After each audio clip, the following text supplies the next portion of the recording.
What's the meaning of cash card?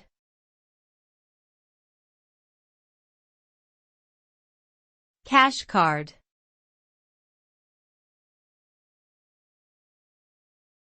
Cash card.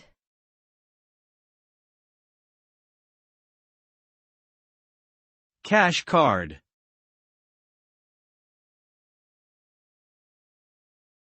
Cash card.